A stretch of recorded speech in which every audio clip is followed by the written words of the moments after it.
Hello friends, hope आप सारे बच्चे अच्छे से अपनी प्रिपरेशंस कर रहे हैं। ठीक है, और आपका पेपर्स का डेट भी आ चुका है और जहाँ तक मुझे खबर मिली है, जहाँ तक मैं अपडेट हूँ, आप लोग के एडमिट कार्ड भी जनरेट हो चुके हैं।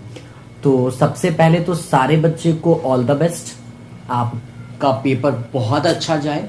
ठीक है, हाँ, एक बहुत इम्पॉर्टेंट बोल सकते हैं कि प्रीलिम्स का पार्ट होता है आपका सी सैट। ठीक है, सी सैट्स के रिगार्डिंग कुछ मेरे पास रिक्वेस्ट आए थे बच्चों के कि सर सी सैट में कुछ स्पेसिफिक वीडियो टॉपिक्स पे वीडियोस बनाकर दे दीजिए, और खासकर मैंने जो बहुत ज़्यादा इंपॉर्टेंट दिया है उस चीज़ को, वो क्या दिया है, पीवाईक्यू को दिया है। ठीक है, मैं यहाँ पे अप्रॉक्स मान के चलिए लास्ट 10 साल के, लास्ट 14 नहीं, लास्ट 10 साल के आपके साथ पेपर यहाँ पे डिस्कस करूंगा।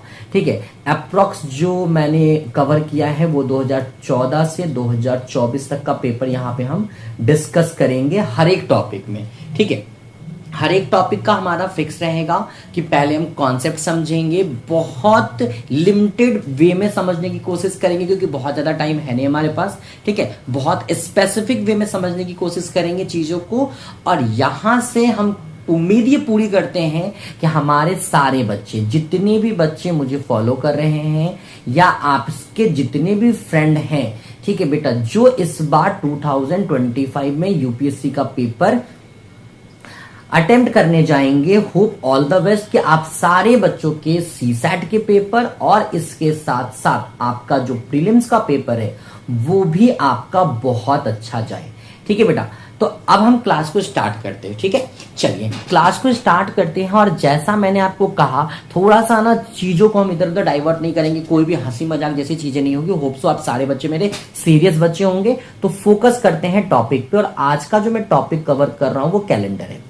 जितना मैंने पेपर को पढ़ा, कैलेंडर में मुझे समझ आया कि किसी किसी साल इससे एक क्वेश्चन पूछा गया है और कुछ ऐसे साल हैं जिसमें 3 क्वेश्चन पूछे गए हैं। मैक्स टू मैक्स अभी तक 3 क्वेश्चन गया था, और ये 3 क्वेश्चन गया भी कौन से साल में था बच्चा, तो ये 2021 में ऐसा देखा गया था कि आपके पास 3 क्वेश्चन इस टॉपिक से पूछे गए थे। ठीक है, तो अब हम बात करते हैं कि भाई अगर इतनी इंपॉर्टेंट टॉपिक है तो इसमें क्या क्या ध्यान रखना होता है और कितने टाइप के क्वेश्चंस आते हैं। सबसे पहली बात ध्यान रखिएगा, जो हम पूरा कवर करेंगे उसमें ऑड डेज का कॉन्सेप्ट समझना पड़ेगा कि ऑड डेज क्या है, क्योंकि इसके बेसिस पे हम डे फाइंड आउट करेंगे। ठीक है, डे फाइंड आउट करेंगे। किसका फाइंड आउट करेंगे बेटा, जो भी हमारा गिवन डेट दिया रहेगा, जो भी हमारा गिवन डेट दिया रहेगा उसका डे फाइंड आउट करेंगे, और माइट बी सम टाइम हम उनका भी डे फाइंड आउट करेंगे। वैसे भी बोल सकते डेट का डे फाइंड आउट करेंगे जो किसी इंटरवल के बेसिस पे दिया रहेगा। ठीक है, इंटरवल के बेसिस पे दिया रहेगा या किसी रेफरेंस के बेसिस पे दिया रहेगा। अभी हम सब कुछ डिस्कस करेंगे, आपके सारे डाउट्स क्लियर हो जाएंगे। ठीक है, मैं अगर वैसे बच्चे, खासकर हमारे वैसे बच्चे जो हिंदी मीडियम से हैं, मैं उनको भी क्लियर करते चलता हूं। ऑड डेज का मतलब क्या होता है, चलिए यही स्पेसिफिक समझ लेते हैं। जैसे मान लीजिए आप सारे बच्चों को पता है दिन होता है, दिन के अलावा एक टर्मिनोलॉजी होती है कि अगर हम 7 दिन को मिला दें, 7 दिन को अगर हम एक साथ कर देते हैं तो इसको हम क्या कहते हैं, सप्ताह कहते हैं। क्या कहते हैं, सप्ताह कहते हैं। तो सपोज कीजिए मैंने आपको कहा कि जनवरी में, ठीक है, जनवरी में मान लीजिए बेटा कि अगर हमारे पास 31 दिन है, ठीक है, 31 डेज का मंथ होता है, तो अगर मैं इस 31 को जब 7 से डिवाइड करूंगा तो जो मेरा रिमाइंडर वैल्यू बचता है, जिसको आप शेषफल कहते हैं, जो मेरा रिमाइंडर वैल्यू बचेगा, इसी को मैं क्या कहता हूं, ऑड डेज कहता हूं। इसी को मैं क्या कहता हूं, ऑड डेज कहता हूं। ये बात ध्यान रखिएगा। ठीक है, चलिए, तो एक तो मुझे ऑड डेज का कॉन्सेप्ट समझना है, इसको थोड़ा सा डिटेल में भी देखेंगे, बहुत इंपॉर्टेंट है। दूसरा मैंने जो क्वेश्चन देखा बच्चा, वो आपका आता है कैलेंडर के रिपीटेशंस पे। किसके ऊपर आता है, कैलेंडर के रिपीटेशंस पे आता है कि ये जो कैलेंडर है, जैसे मान लीजिए कि अगर मैं बात करूं, ये जैसे 2025 है, इस साल का कैलेंडर कब रिपीट होगा, कितने साल के बाद मुझे यही कैलेंडर मिलेगा। यही कैलेंडर कहने का मतलब, जैसे कि अगर मैं बात करूं कि आज 15 मई है, ठीक है, 15 मई 2025, आप सभी को पता है बेटा आज कौन सा दिन है, थर्सडे है। तो अब मैं कहूंगा कि ऐसा कौन सा अगला ऐसा कैलेंडर मैच करे जिसमें 15 मई ईयर मुझे पता करना पड़ेगा, वो दिन कौन सा होना चाहिए, थर्सडे ही होना चाहिए, मुझे ये फाइंड आउट करना होगा, ठीक है। और इसके पैरेलली कुछ स्पेसिफिक बोल सकते हैं थ्योरेटिकल बेस्ड क्वेश्चंस आते हैं, वो मैं आपको जरूर करा दूंगा, क्योंकि मैंने देखा है कि वो अभी बहुत सारे एग्जाम्स में पूछे जाने स्टार्ट हो गए, बहुत ज्यादा फ्रीक्वेंटली इस टाइप के क्वेश्चंस पूछे जाते हैं। ये मेरा पूरा का पूरा रहेगा जो मैं कैलेंडर में कवर करूंगा। कोशिश करूंगा वीडियो को छोटा बनाऊं ताकि आप आसानी से देख सके और मल्टीपल क्वेश्चंस को ट्राई कर सके। आज पहला दिन है, हो सकता है वीडियो थोड़ा सा बड़ा बन जाए, लेकिन मैं कमिट करता हूं मैं 20 मिनट से ज्यादा लंबा वीडियो नहीं ले जाऊंगा, ये क्लियर है, ठीक है। चलिए, जिन बच्चों को नोट करना है या तो वो आप इसका स्क्रीनशॉट ले लीजिए या तो आप इसका फोटो क्लिक कर लीजिएगा। चलिए आगे बढ़ते हैं। सबसे पहले समझते हैं, देखिए अगर मैं किसी भी ईयर की बात करूं तो हमारे पास दो टाइप के ईयर होते हैं। एक आपका होता है जिसको आप कहते हैं सेंचुरी ईयर, एक होता है जिसको आप कहते हैं सेंचुरी ईयर कहते हैं, और एक उसी का जो दूसरा वर्ड होता है उसको कहा जाता है ऑर्डिनरी ईयर।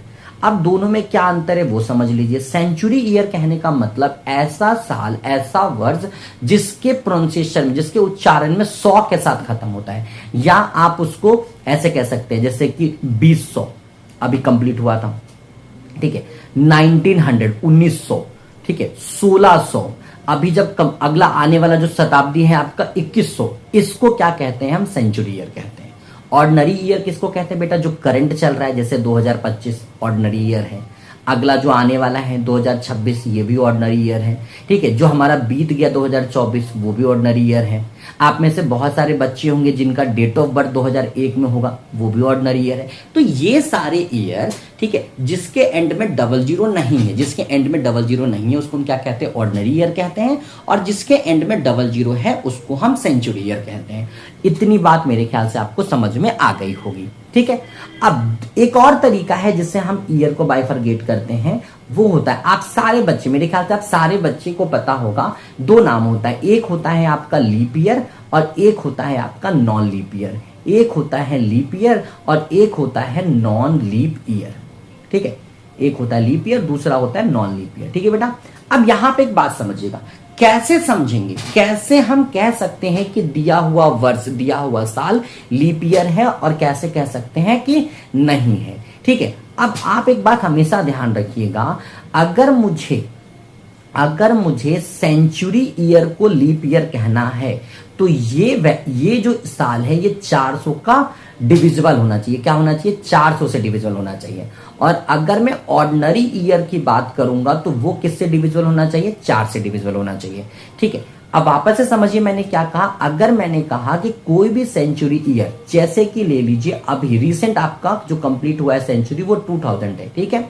अगर ये सेंचुरी ईयर 400 से क्या है, डिविजिबल है, अगर ये 2000 अगर 400 से डिविजिबल है, कैंसिल करके देखते हैं, अगर ये देखिए 5 टर्म्स में कट गया, ये एग्जैक्टली डिविजिबल है, इसका मतलब बच्चा ये जो 2000 था ये हमारा क्या था, लीप ईयर था, ये क्या था, हमारा लीप ईयर था। वहीं अगर हम दूसरा एग्जांपल लेते हैं, जैसे मान लीजिए अगला जो हमारा सेंचुरी ईयर आने वाला है वो 2100 है, अगर मैं इसको 400 से डिवाइड करता हूं, इसको अगर मैं 400 से डिवाइड करता हूं, तो मैं क्या ऑब्जर्व करूंगा कि भाई ये जो नंबर है ये एग्जैक्टली डिविजिबल नहीं है, ये फ्रैक्शन के फॉर्म में रह जाएगा 21/4, तो इसको मैं कहूंगा कि ये नॉन लीप ईयर है, ठीक है। ये क्या है, ये आपका नॉन लीप ईयर है, ये क्या है, आपका नॉन लीप ईयर है। तो अभी तक हमने क्या समझा कि ईयर जो होते हैं उसके दो टाइप होते हैं, एक होता है सेंचुरी ईयर, एक होता है ऑर्डिनरी ईयर। कैसे समझते हैं, सेंचुरी ईयर वैसे ईयर होते हैं जिसके एंड में 00 होता है, क्योंकि सेंचुरी का मतलब 100, शताब्दी, शतक, ऐसा।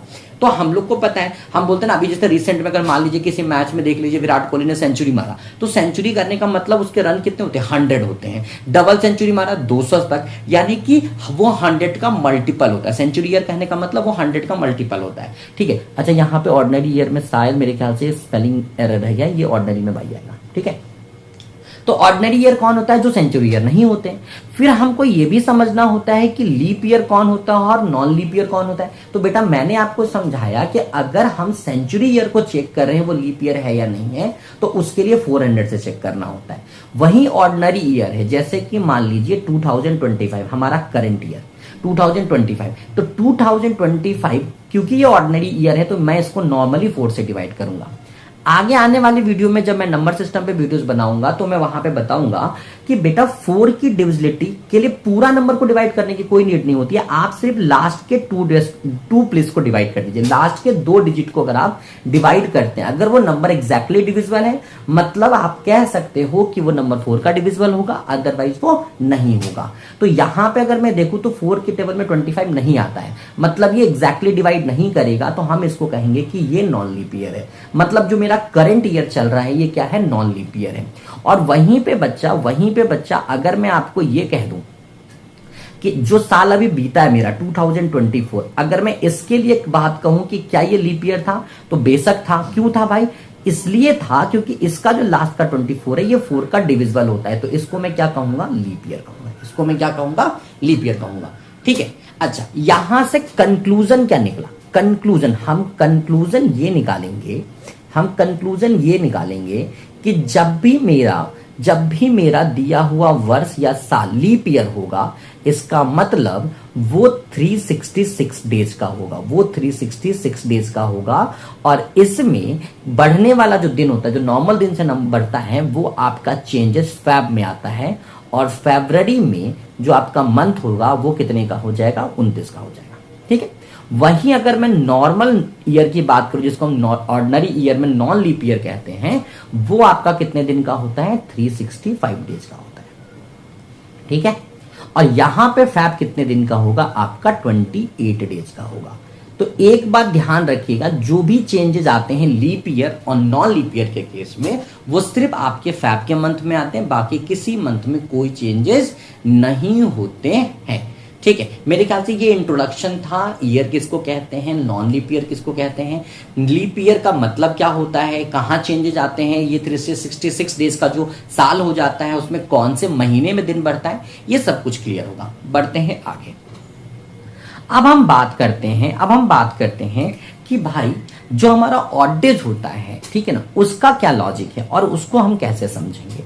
देखिए, ऑड डेज के हेल्प से, ऑड डेज के कॉन्सेप्ट से हम किसी भी डेट का डेज निकाल सकते हैं, किसी भी डेट का क्या निकाल सकते हैं, डेज निकाल सकते हैं।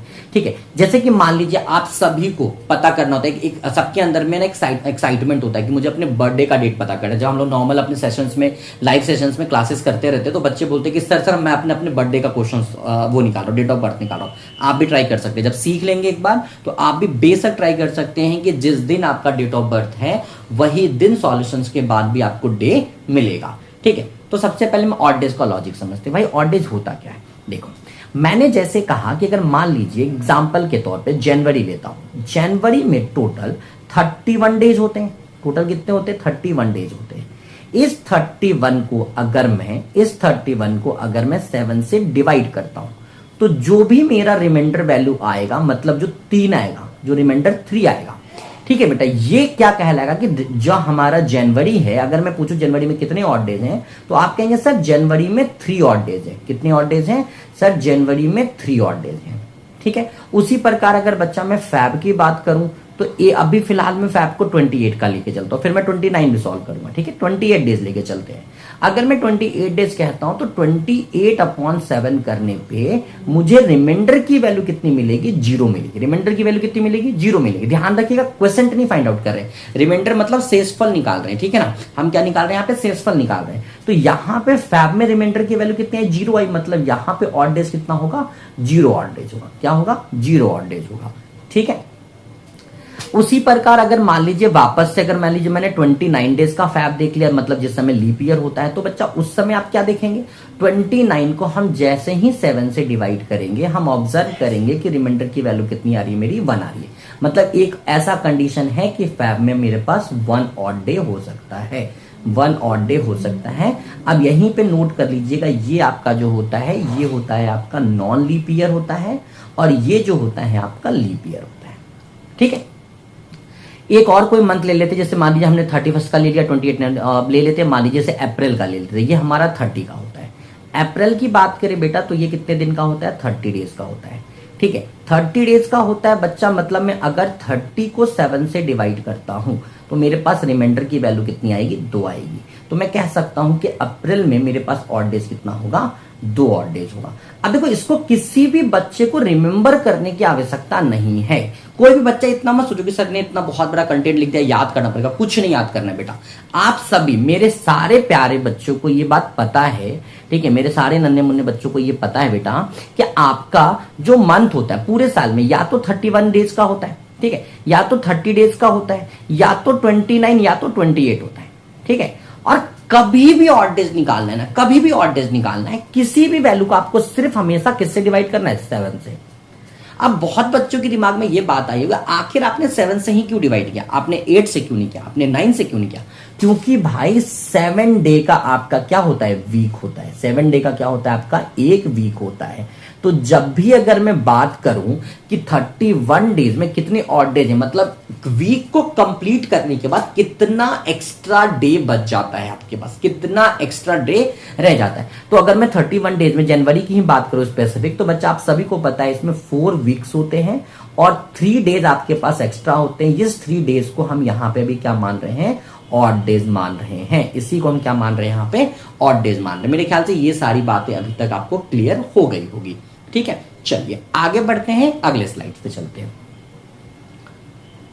अगर मैं बात करूं अब, ठीक है, कि मुझे इतनी बात समझ में आ गई कि भाई मेरे जितने भी मंथ, जैसे कि जनवरी, इसके बाद बात करें मार्च, ठीक है, इसके बाद बात करें जनवरी, मार्च, अप्रैल छोड़ दीजिए, मई, जून को ड्रॉप कर लेते हैं, जुलाई। सारे बच्चे फिंगर पे काउंट करते होंगे कि उभरा हुआ जो पार्ट होता है वो 31 का होता है, वैसे ही मैं भी लिख रहा हूं, ठीक है ना। जुलाई, देन आपका अगस्त, सितंबर मिस करेंगे अक्टूबर, और नवंबर मिस करेंगे दिसंबर। ये ध्यान रखिएगा, ये वो मंथ है जिसमें आपके पास 31 डेज होता है। इसका मतलब निकलता है बेटा कि इनके पास 3 ऑड डेज होते हैं। क्या होते हैं, इनके पास 3 ऑड डेज होते हैं, ठीक है।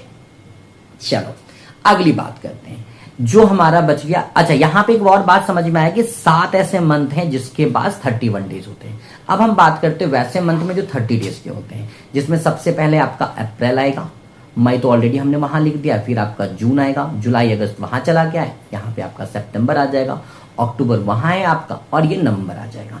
ये वो आपके 4 मंथ हैं, ये वो आपके 4 मंथ हैं, ठीक है, जो बच्चा 30 डेज का है। कितने दिन का है, 30 डेज का है। मतलब यहाँ पे ऑड डेज कितने होंगे, 2 ऑड डेज होंगे। कितने होंगे, 2 ऑड डेज होंगे। और एक आपका एक्सेप्शन केस में फैब आता है जो थोड़ा चेंज होता है। अगर वो 28 का बिहेव कर रहा है तो मतलब हम कहेंगे 0 ऑड डेज है, ठीक है। और वहीं बच्चा अगर वो कितने का बिहेव कर रहा है, 29 का, मतलब लीप नॉन लीप का चेंजेस है, तो वहीं पे हम कहेंगे कि यहां पे 1 ऑड डेज है, ठीक है। शायद मुझे ऐसा लग रहा है कि आज की वीडियो थोड़ी सी बड़ी जाएगी, पर कोशिश करूंगा 25-30, ठीक है ना, उससे ज्यादा नहीं बात करूंगा, क्योंकि आज फर्स्ट डे है ना, तो थोड़ा इंट्रोडक्शन में टाइम ही गया, और बाकी डिटेल जाने में भी आपको समझाने में मुझे थोड़ा सा वक्त लग रहा है शायद, ठीक है। बेसिक चीजें हैं पर जानना बहुत जरूरी है, क्वेश्चन बनाने में बहुत हेल्प करेगा, ठीक है। यहां तक क्लियर हो गया। अच्छा, यहीं पे एक चीज और नोट कर लीजिए।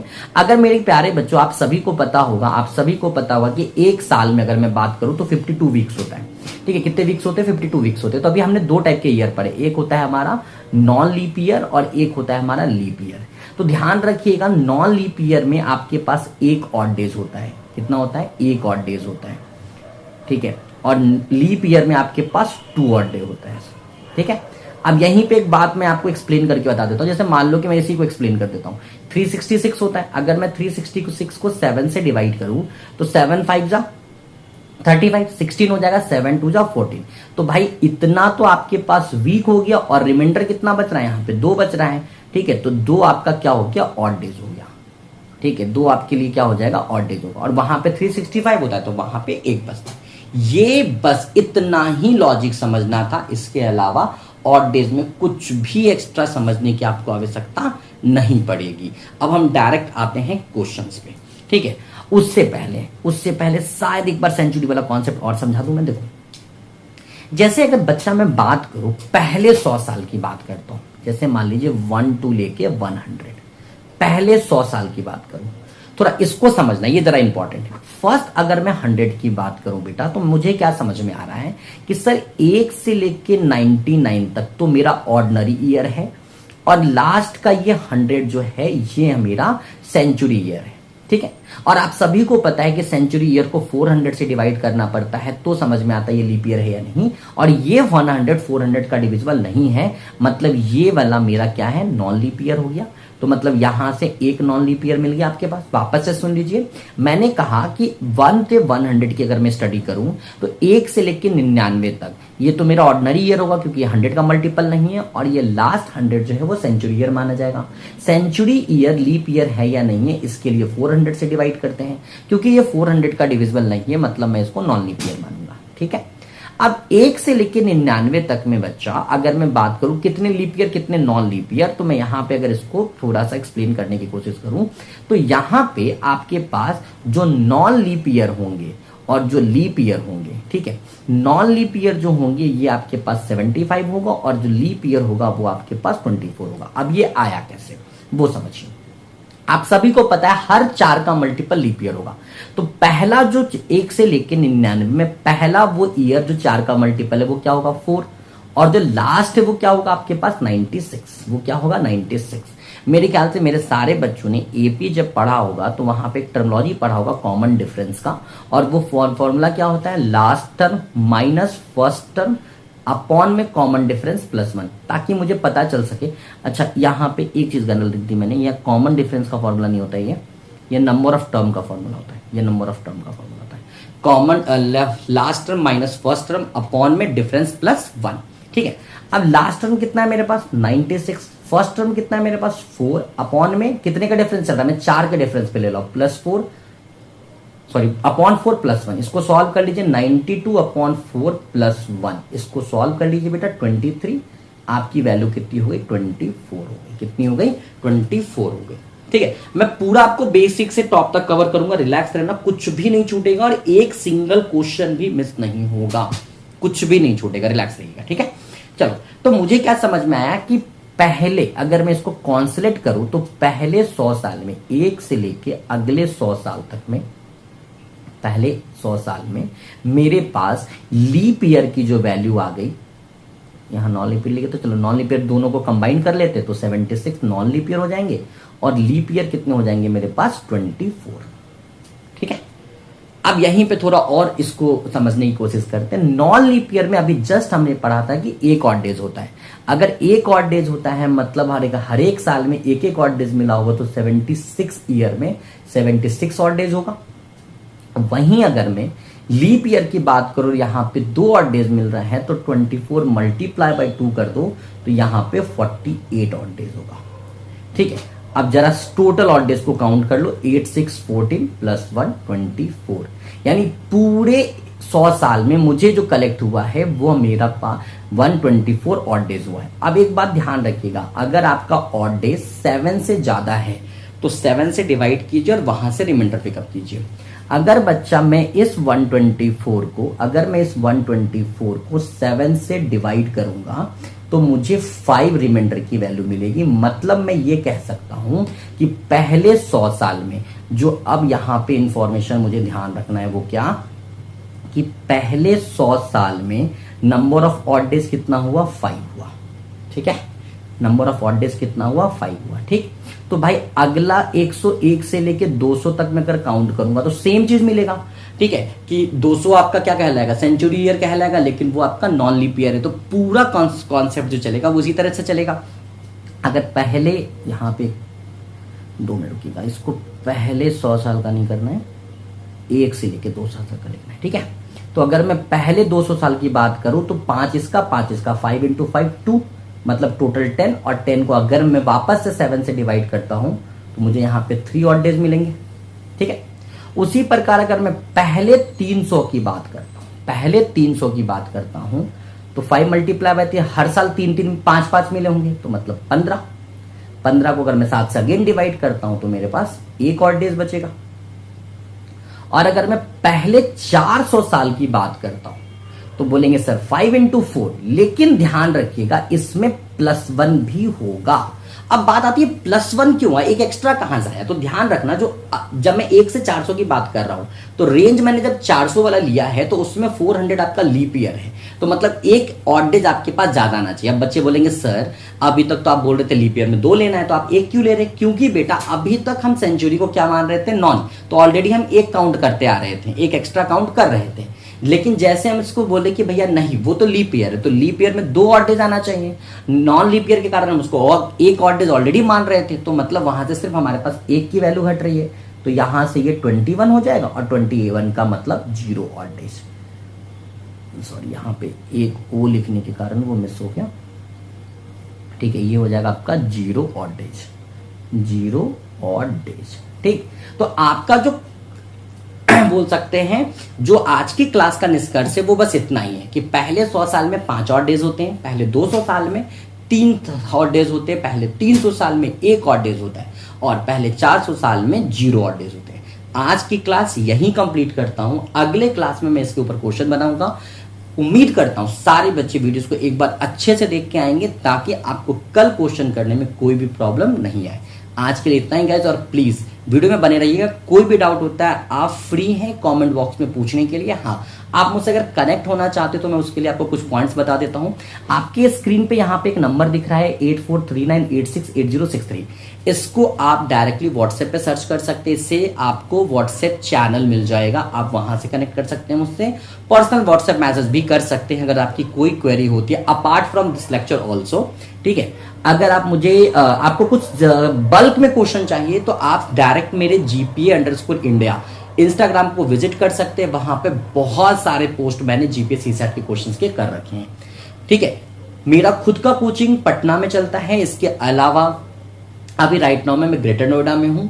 ठीक है, तो अभी हम लोग ग्रेटर नोएडा में भी अपने सेंटर को रन कर रहे हैं। आपके लिए स्पेशल बैचेस चलानी थी, फ्री ऑफ कॉस्ट चलाना था, क्योंकि मुझे पता है बहुत मेहनत से बिहार के बच्चे पढ़ते हैं, और मैं स्पेशली बिहार के बच्चों को इसलिए कह रहा हूँ कि मैंने वो जो देखी है, क्योंकि मैं भी खुद काफ़ी क्लोजली बिहार के बच्चों को कनेक्टेड हूँ, तो मैं ये कहूँगा। लेकिन बच्चे सारे अच्छे होते हैं, सारे जगह के बच्चे अच्छे होते हैं, लेकिन थोड़ा सा ये होता है ऐसा कि फाइनेंशियली बहुत वीक होते हैं, स्टिल बहुत मेहनत करते हैं। तो आपकी मेहनत के लिए मेरे तरफ से एक सैल्यूट।